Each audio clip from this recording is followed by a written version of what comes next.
其实市场现在所炒作，其实上主力知道了这样的一个，我认为现在我们的房地产的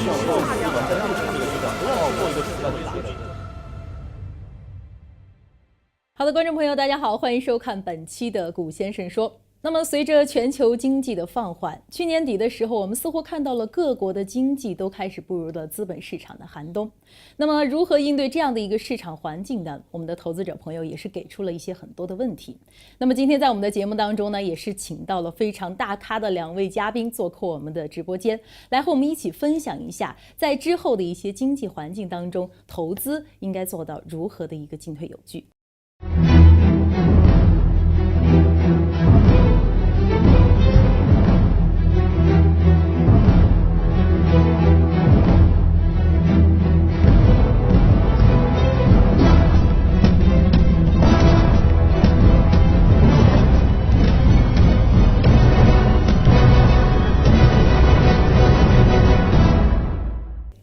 大家好，我是全球 CEO 创投俱乐部的天使学堂的创始人 Garrison， 大家都叫我海涛。在中国目前这个大众创业、万众创新的背景下，需要非常多的天使投资人来帮助创业者成功起步。那么大家都知道，中国的天使投资人无论在质量和数量上，相对于美国来讲，还是有非常大的差距。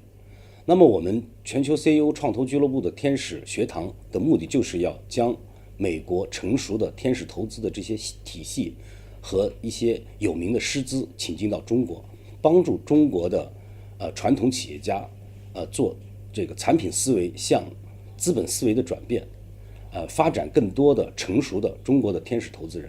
安律先生你好，请您先介绍一下您是如何走向天使投资之路的。So with my story, I founded a company, the Global Tele-Exchange, the GTX, and we were successful raising about $100 million from VCs, venture capitalists. And what really happened was that I would speak at conferences about my company, and a lot of people were in the audience that I knew, and they would say, Andrew, could I introduce them to the VCs that invested in my company? So I got to know lots of investors. And so what ended up happening was other companies that wanted to get investment money were asking me for help. And so I was just making those introductions to the VCs. So I got what we call deal flow. So startups seeking to raise money were contacting me just for making those introductions. Over time, I started investing my own money in some of those companies.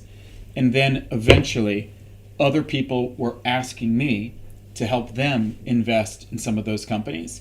And then we started pulling together different angel investors, making investments, and then we formalized this in Rubicon Venture Capital.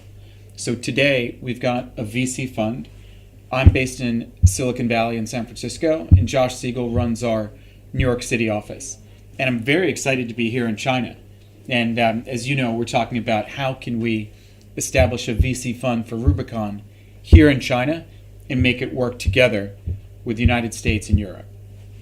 谢谢安德鲁先生，我们进行下一个话题。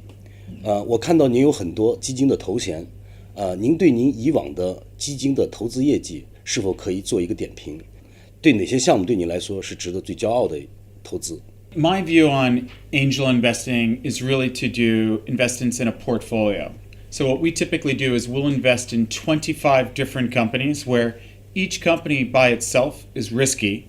When you get into 25, that adjusts the risk a bit down. So now it's safer that you're not going to lose money because there's 25 of them. And what we typically do is we've got a very active network, including investors from China that add value and help those companies. So of the 25 companies, we do as much as we can to help them. And what's actually also happening is that we're continuously pulling information from those companies, which give us the idea of when to put more money into the best companies. So the risk goes down when you're in 25 companies. When you push more of the fund dollars into the best winning companies, then you start to do better. Examples of this would be TodayTix. TodayTix was a very early stage company where if you want to buy a ticket to see a theater on Broadway in New York City, you could stand in line and get a discount ticket, or you download this app onto your smartphone and you get to see all the theater plays that are playing, and you can buy the ticket at the lowest possible price. That company went from 0 revenues to 29 million revenues to 100 million in revenue. And right now we're helping that company launch in Japan as they're just expanding and expanding. And so that's a great example of a company we would like to bring to China and help it get bigger and bigger and bigger, and working with partners together to make that successful. Another example that I think is popular company in China is a company called Navdi. Navdi is a device that you put in your car. So when you're driving your car, you put the device in the car and it connects to your phone, and it has a screen like you're in a fighter pilot jet, and it'll tell you to go left, to go straight. If you receive a phone call, you just use voice to say answer the phone, don't answer, and it's a head-up display. That's an example of a company that is rapidly turning into probably a multi-billion-dollar company. And we were the first investors. We were part of a group of VCs that were the first to put money into that company. So we're quite excited about these first 25 companies, and some of them are really going up and up and up. OK， 我们都知道您写了2本书，你希望什么人是你的读者？您在这2本书当中，希望向您的读者传达什么样的投资理念？ Sure. So the first book is called The Entrepreneurial Bible to Venture Capital. And that book was about 50 interviews with other VCs, venture capitalists, entrepreneurs that have raised funding, and even lawyers and bankers. And there's about 50 different stories in that book where someone learned something. So by reading the book, you get to learn this collective wisdom that these 50 people went through as they tell their stories. I think it's an important book to help entrepreneurs know how to found their company, get started, raise angel funding, raise venture capital funding. There's a chapter that talks about how to sell your company, M&A. For investors, we put our money in, we want to get our money out. And same with the entrepreneur. They don't want to work their whole life, they should get paid. And the big payday is when you either have an IPO on the stock exchange or you sell your company. So in that book, it really goes from cradle to grave, from start to middle to finish, talking about how to build value in your company, different tactics that you can learn from those that have been successful. The new book, my second book, is called Masters of Corporate Venture Capital. I think it's important for China, and it's important that this book is translated into Chinese. This book talks about large corporations like IBM, Microsoft, Intel, Huawei, where Huawei, for example, in Shenzhen, they want to get innovation from outside of Huawei and bring it inside the company. How do you do that? Venture capital is an excellent tool for doing that. So a company like Huawei can take money and start investing it into startups. By investing that money into startups, they will learn all kinds of innovation that's happening outside of their R&D labs. Very important. They get a steady pipeline of partnerships of how to big corporation Huawei partnering with a small startup. And then they can help those startups grow. Huawei can become a customer, or the sales force of Huawei can be selling the products and services from these companies. And very rapidly, the startup grows their revenue. Long term, a large company like Huawei can get a steady pipeline for M&A to acquire these companies. A lot of large companies are number one in a declining marketplace. If you're number one in a declining marketplace, you need a strategy of how are you going to diversify your products and services. And it's both offense and defense. How are you going to protect yourself from being disrupted by some little startup?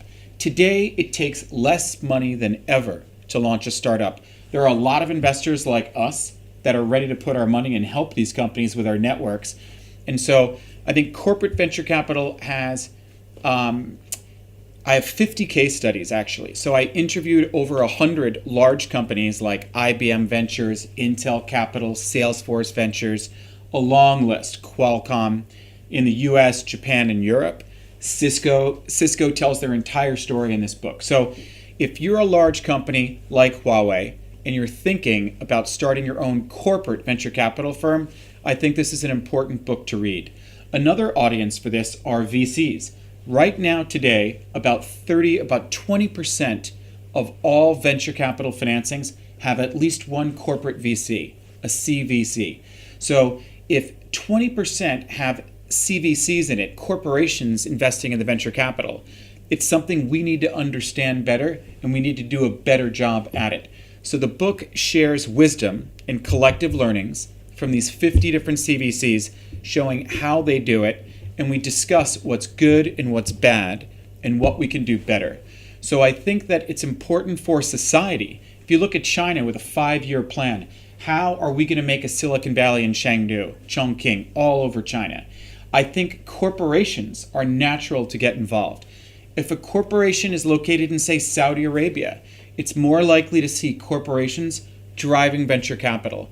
It's unlikely you're going to see a replica of Israel or Silicon Valley everywhere in the world, but these large companies must access innovation from the outside and bring it inside.